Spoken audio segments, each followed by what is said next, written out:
Hi guys, let's get ready with me. First, I'm using Nivea Watermelon Shine.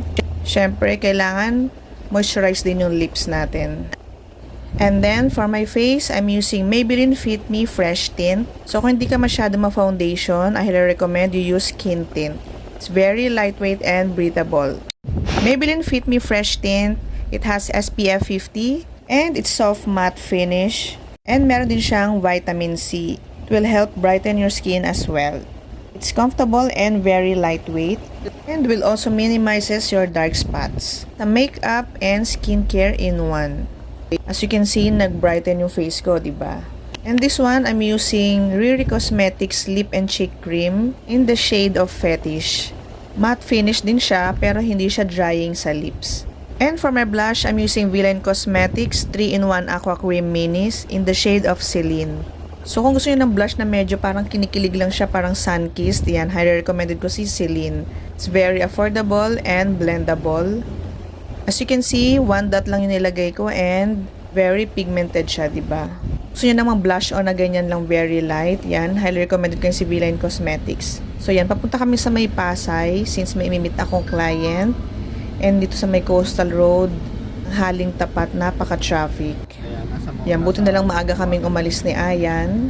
Pero dito lang naman yan sa may toll gate. And then after that, maluwag na. Saglit lang naman kami guys, since may work pa si Ayan ng 4 PM. So, sa area, wala masyadong sasakyan na and maluwag na siya. Daan lang ako sa may admin office para mag-request ng work permit. Yun lang medyo matao ngayon sa admin. So, yan, dito medyo natagalan lang ako. Pero once nakapag-secure naman ako ng work permit and uwi na lang kami ni Ayan since yun nga, may work nga siya sa afternoon.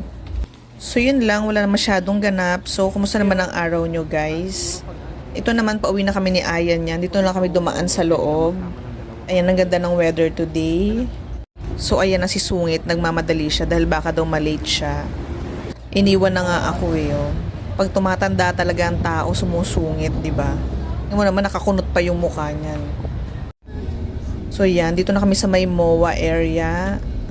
At dahil weekdays, ayan, wala masyadong tao pa ngayon. So yun lang naman guys. So ayan yung kasama ko, ang sungit pa rin, 'di ba? Masungit daw siya kasi hindi pa daw siya kumakain.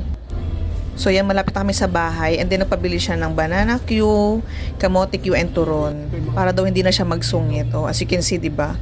Happy na siya ulit. Then, dumaan din ako sa Dan Eric's. Ayan, bibili sana ako ng cheese na ice cream but naubos na daw kasi. Ano lang yung binili ko yung ube.